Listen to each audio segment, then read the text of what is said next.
Stacy, I know you've fooled around a little bit with a word processor. Yes, I have. But one of the kind of fascinating things about a computer is, in spite of the fact that it's only numbers, it can find and change these numbers at incredible speed, which is very handy in certain kinds of word processings.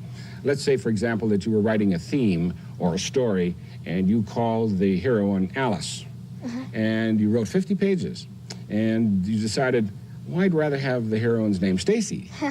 So now you'd have to go through all of those 50 pages and erase it. But with a word processor, you don't have to. It'll do it for you automatically. So you take a look at what I've written this time. 1 for the money, 2 for the show, 3 to get ready, and 4 to go. Okay, now that's the proper one, right? Right. Now, is it? Here's the one that's not proper. 1 for the money, 2 for the act, 3 to get ready, and 4 to stop. Now, I've then repeated that 4 more times, or a total of 4 times.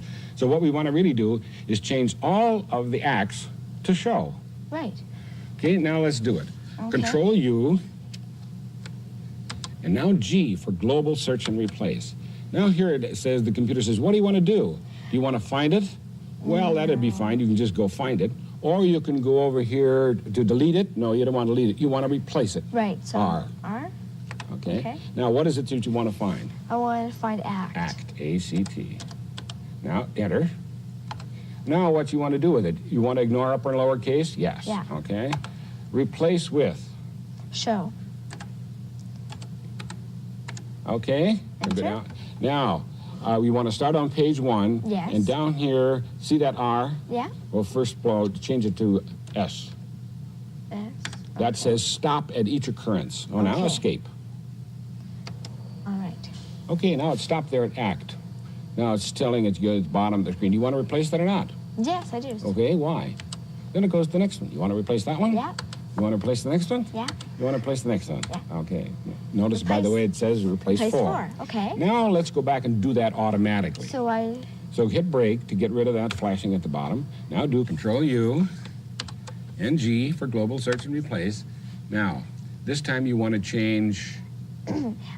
stop to go. Okay. So find, delete, or replace. I'm going to keep it the same, and I'll change that to stop.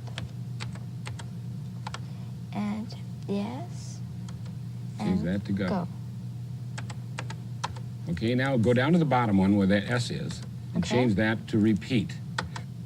Well, Stacy, before you hit escape, how would you use this processing part in school? Well, if I had to do a report and I had spelled a word wrong throughout the whole thing, I could just tell the computer to find the word and correct it. Right.